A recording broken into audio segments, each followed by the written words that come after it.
Welcome to PDTV.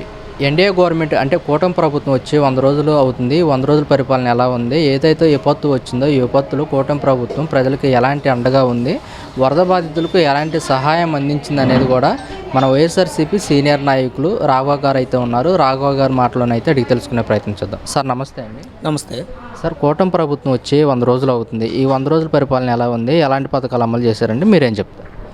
కూటమి ప్రభుత్వం వచ్చి 100 రోజులు అవుతుంది. 100 రోజులకి అంటే ప్రజలు ఏదైతే ఒక మద్దతు ప్రకటించారు అని కూటమి మొత్తం చెప్పుకుంటున్నారో ఆ నమ్మకాన్ని అయితే పూర్తి స్థాయిలో ఉమ్మి చేశారు. చంద్రబాబు నాయుడు గారు సూపర్ 6 అనుకుంటా ముందుకొచ్చి ఆయన ప్రజలకు చెప్పిన సూపర్ 6 కాకుండా 3 అని కూటమిలో ఉన్న 3 వర్గాలు 3 పార్టీలు ఈ రాష్ట్రాన్ని పంచుకునే పరిస్థితే కనపడుతుంది తప్పితే ఎక్కడా ప్రజలకు సంక్షేమం చేకూరుద్దాం, ప్రజలకు సంక్షేమ బాటలో నడిపిద్దాం, అలాగే రాష్ట్రాన్ని అభివృద్ధి పదంలో పరిగెట్టిస్తాడు అనుకొని కొంతమంది ఓట్లు వేసి ఉండొచ్చు నిజంగానే. అయినప్పటికీ వాళ్ళ ఆశలు కూడా నిరాశలు చేసే విధంగా ఆయన ఛార్జ్ తీసుకున్న మరుక్షణం నుంచి ఖజానా ఖాళీ అంటే ఈయన 2019లో ఖజానా ఏమన్నా మిగులు బడ్జెట్తో ఈ రాష్ట్రాన్ని అప్పచెప్పారా? మిగులు బడ్జెట్తో కొన్ని లక్షల మిగులు బడ్జెట్తో ఈ రాష్ట్రాన్ని అప్పచెప్పుంటే నేను అప్పచెప్పిన మిగులు బడ్జెట్ని జగన్మోహన్ రెడ్డి గారు ఖాళీ చేశారు అని మీరు చెప్పుకున్న అందంగా ఉంటుంది. 2019 నుంచి 24 మధ్యలో అంటే 24 ఎలక్షన్ ముందు ఇదే చంద్రబాబు నాయుడు ఏం చెప్పారు? ఈ రాష్ట్రం అధోగతి పాలైపోయింది, రాష్ట్రం లోటు బడ్జెట్లోకి వెళ్ళిపోయింది. అదే నేను అయితే సంపద సృష్టించేవాడిని, అంటే సంపదని నేను పుట్టిస్తాను. మరి దేంతో పుట్టిస్తారో తెలియదు పాపం చంద్రబాబు నాయుడు గారు, కానీ సంపదను అయితే పుట్టిస్తానంటాడు. ఆ సంపద 2014 నుంచి 19 వరకు ఈయన ఎంత పుట్టించాడు, ఇప్పుడు 24లో ఏం పుట్టించబోతున్నాడు, దీని మీద అయితే సుదీర్ఘమైన విశ్లేషణ చేయాల్సిన పరిస్థితి అయితే ఉంది. మీరు అడిగినట్టు 100 రోజుల్లో 100 మార్కులకి నాకు తెలిసి 5 మార్కులు కూడా ఈ కూటమి ప్రభుత్వానికి పడవు. సంక్షేమం విషయంలో చూసుకుంటే సంక్షేమం పూర్తి స్థాయిలో ఆ రోజున జగనన్న ప్రతి ఇంటికి గడపకి వెళ్ళి సంక్షేమదారుడు అంటే లబ్ధిదారులు ఎవరైతే ఉన్నారో వాళ్ళు ఇంటి గుమ్మం దాటకుండా వాళ్ళ ఇంటికి చేరే పరిస్థితిలో మనం ఒక వ్యవస్థను క్రియేట్ చేయడం జరిగింది. ఆ వ్యవస్థను పూర్తిగా నిర్వీర్యం చేసి మళ్ళీ మొదటికే వృద్ధులు, వికలాంగులు, అంగవైకల్యం కలిగిన వాళ్ళు, నడవలేని వృద్ధులతో సహా వీళ్ళందరినీ తీసుకొచ్చి ఏ సచివాలయం దగ్గరకో లేకపోతే ఏ కమ్యూనిటీ హాల్ దగ్గరకో రమ్మని చెప్పి ఫోన్లు చేయటం, వీళ్ళు సమయానికి వెళ్ళలేకపోతే విసుక్కోవటం, ఏసడించుకోవడం, ఇవన్నీ కామన్గా మళ్ళీ మొదలైపోయినాయి. అలానే మీరు ఇందాక అన్నారు వరదలో ప్రభుత్వం ఏ విధంగా పనిచేసింది. కొంతవరకు చూస్తే అంటే వరదకు కావాల్సినటువంటి వరద ముంపు ప్రాంతాలకు కావాల్సిన వ్యవస్థనైతే తీసుకురాగలిగారు. కానీ ఇదే మన జగనన్న తీసుకొచ్చినటువంటి వాలంటీర్ వ్యవస్థ కనుక ఉండుంటే మొదలుకొని చివరి వరకు అంటే డోర్ నెంబర్ 1 నుంచి 100 ఉంటే 1వ డోర్ నెంబర్ నుంచి 100వ డోర్ నెంబర్ వరకు కూడా వెళ్ళినటువంటి సంక్షేమ పథకాల మాదిరే కనీసం మన ప్రభుత్వం లేకపోయినా ప్రభుత్వంలో ఒక వ్యవస్థగా మనం వాలంటీర్ వ్యవస్థను పెట్టాం కాబట్టి ఆ వ్యవస్థను కనుక ఉపయోగించుకోగలిగి ఉంటే ప్రతి లబ్ధిదారుడికి, ప్రతి బాధితుడికి, ప్రతి వరద బాధితుడికి కూడా మంచినీళ్ళ దగ్గర నుంచి ప్రతిదీ అందే పరిస్థితి ఉండేది. ఈ వ్యవస్థను వాడితే మళ్ళీ అక్కడ జగన్మోహన్ రెడ్డి పెట్టిన వ్యవస్థ మంచిది, జగన్మోహన్ రెడ్డి పెట్టిన వ్యవస్థ వల్ల ఈ విధంగా మనకి చేరింది అని ప్రజలు భావిస్తారనేటువంటి ఒక్క దుర్బుద్ధితో ప్రజలు ఏమైపోతే నాకేంట్లే, మంచినీళ్ళు కనీస అవసరం వరదలో మంచినీరు, తాగేదానికి మంచినీరు మినిమం అనమాట. అంటే మనిషి బతకాలంటే 4 రోజులు భోజనం లేకుండా బతకగలడు, కానీ ఒక్కరోజు కూడా మంచినీళ్ళు తాగలేకపోతే బతకలేడు. అలాంటి మంచినీళ్ళు కూడా అందించడానికి ఈ వ్యవస్థను వాడుకుందాం అనేటువంటి ఆలోచన అధికారులకు రాలేదా? అధికారులకు వస్తే దాన్ని చంద్రబాబు నాయుడు పక్కన పెట్టారా? దీని మీద సమగ్ర విచారణ చేయించాల్సిన అవసరం ఉంది. అంటే బాధితుడు ఏమైపోయినా నాకు పర్లేదు, నా పంతం నాకు నెగ్గాలి, జగన్మోహన్ రెడ్డిని ఎట్టి పరిస్థితుల్లో డిగ్రేడ్ చేయాలి, వైఎస్ఆర్సీపీ నాయకులందరినీ ఎట్టి పరిస్థితుల్లోనూ ఏదో రూపంలో అరెస్ట్ చేయాలి, లోపల పెట్టాలి. ఇది తప్ప నుంచి ఈ ప్రభుత్వానికి వేరే ఏమి కనపడిన దాఖలాలు అయితే ఇప్పటివరకు కనపడలేదు మనకి. ఈ పద్ధతి చాలా దుర్మార్గమైంది, అదేవిధంగా చాలా ఇబ్బందికరమైంది కూడా. భవిష్యత్తులో ఈ చెంపను కొడితే ఈ చెంపను చూపించే రోజులు ఎప్పుడో వెళ్ళిపోయినాయి. నువ్వు కొడితే చూస్తూ ఊరుకోం, ఇప్పుడు నువ్వు కొట్టచ్చు, తీసుకుంటాం, తిరిగి దీనికి 3 తిరిగిస్తాం. ఆ పద్ధతిలో ఉంది వాళ్ళ వ్యవస్థ అంతా. సో కాబట్టి దీన్ని కూడా ఈ కూటమి ప్రభుత్వంలో ఉన్నటువంటి పెద్దలందరూ గుర్తెరగాలి.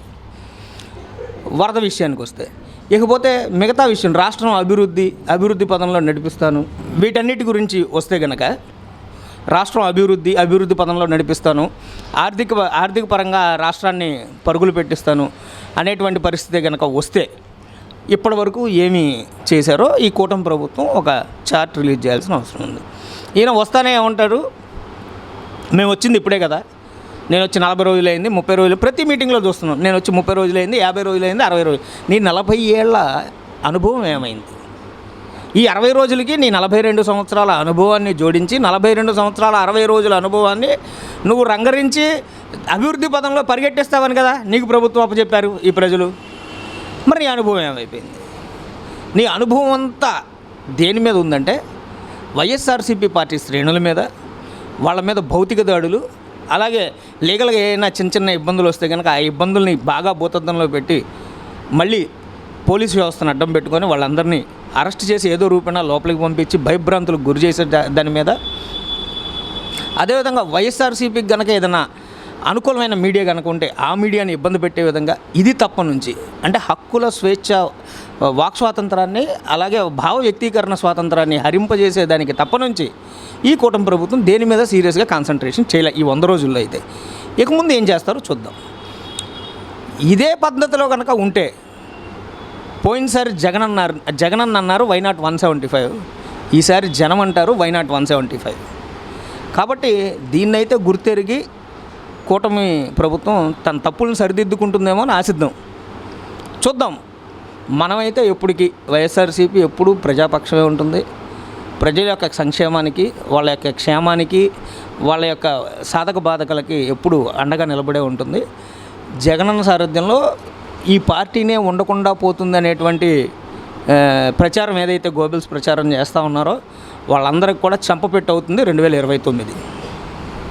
ఓకే సార్, ఇప్పుడు సింగనగర్ కానివ్వండి, డాబా కోట్ల సెంటర్ కానివ్వండి, అక్కడ పూర్తిగా ఏదైతే నిల్లైతే మునిగిపోవడం జరిగింది వాటికి కూడా 25,000 రూపాయల సాయం ప్రభుత్వం అందిస్తామని చెప్పింది. ఈరోజు కూడా ఒక క్లారిటీ అనేది రాబోతుంది. దీనిపైన మీ అభిప్రాయం ఏంటి?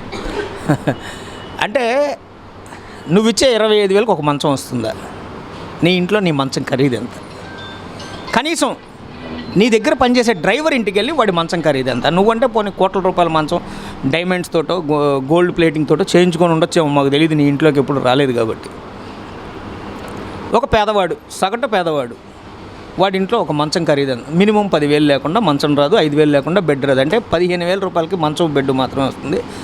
గ్రౌండ్ ఫ్లోర్లో ఒక్క సింగనగరు, పాయికాపురం, రాజీవ్ నగరు, రాజరాజేశ్వరిపేట, న్యూ రాజరాజేశ్వరిపేట, ఓల్డ్ రాజరాజేశ్వరిపేటే కాకుండా కబేళ, భవానీపురంలో Urmila Nagar, RTC workshop road, దీంట్లో తరతమ భేదం లేకుండా పార్టీలతో కానీ, కులాలతో కానీ, మతాలతో కానీ, ఆర్థిక అసమానతలతో కానీ, ఆర్థికపరమైన అంశాల్లో కూడా ఎవరికి మినహాయింపు ఇవ్వలేదు వరద. ఆర్థికంగా బాగా స్ట్రాంగ్గా ఉన్నోడి ఇల్లు కూడా ముంచేసింది, ఆర్థికంగా చితికిపోయినోడి ఇల్లు కూడా ముంచేసింది. ప్రకృతి వైపరీత్యం వచ్చినప్పుడు అందరూ సమానమే అనేది వరదకి తెలిసిన, అంటే ప్రకృతికి తెలిసిన న్యాయం. ఆ పద్ధతిలో కనుక వెళ్తే అంటే సరే, కొంచెం స్థితి ఉన్నోడైతే వాడికి ఏదో ఒక స్వాలంబన ఉంటుంది, వాడు ఇవాళ కాకపోతే రేపటికి గెటాన్ అవ్వగలుగుతాడు.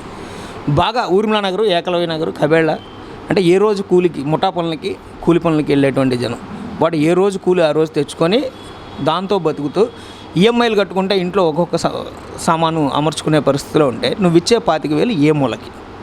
ఒక వస్తువు కొనుక్కోవడానికైనా సరిపోతుందా? ఈ రోజున చాలామంది ద్విచక్ర వాహనాలు నీళ్ళల్లో మునిగిపోయి వాటికి ఇన్సూరెన్సులు క్లెయిమ్ అవ్వక ఇబ్బందులు పడుతుంటే ఇన్సూరెన్స్ కంపెనీలతోటి మేము మాట్లాడుతున్నాము, క్లెయిమ్లు చేయిస్తాం, ఇప్పటివరకు ఒక 5,000 చేసామని ఏదో చెప్తున్నారు. ఆ కాకి లెక్కలు కాకుండా వాస్తవ రూపంలో కనుక మీరు ఇంటింటికి వచ్చి ఒక సర్వే చేస్తున్నారు, మీకు ఎంత నష్టం వాటిల్లిందని. నువ్వు 25,000 ఫిక్స్ చేసి ఇచ్చేటప్పుడు ఈ నష్టం అంచనా దేనికి? అంటే 1,000 కోట్ల రూపాయలేమో కేంద్రం నుంచి తెచ్చుకొని 100 కోట్లు పంచి మిగిలిన 1,000 కోట్లు మీరు పంచుకుందామని, దీని మీద ఒక క్లారిటీ ప్రభుత్వం ఇవ్వాల్సిన అవసరం ఉంది. అదే రకంగా మన యొక్క ప్రధానమైన డిమాండ్ ఏంటంటే, విజయవాడలో లేదా తూర్పుగోదావరి, పశ్చిమ గోదావరి జిల్లాల్లో ఎక్కడైతే వరద ముంపు ప్రాంతాలు, గుంటూరు జిల్లాలో కానీ, ఎక్కడైతే బాపట్ల జిల్లాలో కానీ వరద ముంపు ప్రాంతాలు ఎక్కడైతే ఉన్నాయో వాటన్నిటిని మీరు నోటిఫై చేయగలిగారు. డివిజన్స్ వారీగా మీ దగ్గర మీకు తెలిసి ఉంది. వాటన్నిటిలో కూడా డ్వాక్రా రుణాలు తక్షణం బేషరతుగా మాఫీ చేయాలి. వెంటనే ప్రభుత్వ హామీతో వాడి ఇంటి గృహోపకరణాలు కొనుక్కోవడానికి ఎంతైతే అవసరం ఉందో అంత బ్యాంకుల నుంచి ప్రభుత్వమే షూరిటీ ఉండి వితౌట్ ఇంట్రెస్ట్ ఒక లోన్ మళ్ళీ క్రియేట్ చేయించగలగాలి. అప్పుడు మనం చంద్రబాబు నాయుడు యొక్క సచ్ఛీలతను మనం ఒప్పుకోవచ్చు. అవేమీ చేయకుండా ఏదో నేను వచ్చాను 10,000 ఇచ్చాను 5,000 ఇచ్చానంటే అవి ఎవరికి సరిపోనివి, ఎవరికి ఆదుకోగలిగినవి కాదు. అందుకనే మేము ప్రభుత్వం మీద భారం మోపాలనేది మా ఉద్దేశం కాదు. మా యొక్క అభిప్రాయం ఏంటంటే మీరు స్వావలంబన చేకూర్చండి, ఆర్థిక పరంగా కొంత తోడ్పాటునియండి. మీరేం మాకేం రాయితీ ఇవ్వక్కర్లేదు. రుణమాఫీ ప్రభుత్వం చేసిన డ్వాక్రా రుణాలు మాఫీ చేస్తాను గతంలోనే నువ్వు ఆల్రెడీ చెప్పున్నావు కాబట్టి తక్షణం ఈరోజే అమలయ్యే విధంగా. వరద ముంపు ప్రాంతాల్లో మాత్రం మిగతా ఆంధ్రప్రదేశ్లో నువ్వేం చేస్తావు, నువ్వు ఎట్లాగూ నీ సూపర్ 6 అంతా 420 సూపర్ 6 అనేది తెలుసు. 420 2 కూడితే 6 వస్తుంది. ఆ సూపర్ 6 420 సూపర్ 6 2 ఒకటే. సో ఆ 420 మాటలు ఎలా పెట్టిన రాష్ట్రం మొత్తం వరద ముంపు ప్రాంతాల్లో ఇన్స్టెంట్గా సర్వం కోల్పోయి కట్టుబట్టలతో మిగిలిపోయిన ప్రజలకైనా కనీసం ఇది చేకూరిస్తే వాళ్ళకి లబ్ధి చేకూరుతుంది. అలాగే ఇన్స్టెంట్గా మళ్ళీ డ్వాక్రా రుణాలు ఏవైతే వాళ్ళ గృహోపకరణాలకు కావాల్సినవి ఫైనాన్స్ కంపెనీలతోనో లేకపోతే బ్యాంకులతోనో మాట్లాడి వాటిని మళ్ళీ తక్షణమే ఇప్పించే విధంగా ప్రభుత్వం కృషి చేస్తే బాగుంటుంది. మా డిమాండ్ కూడా అదే. దీని మీద నేను కూడా పార్టీ పెద్దలతో మాట్లాడి అది చేయలేని పక్షంలో దాని మీద ఒక ఉద్యమం కూడా చేసే ప్రయత్నం చేస్తాం.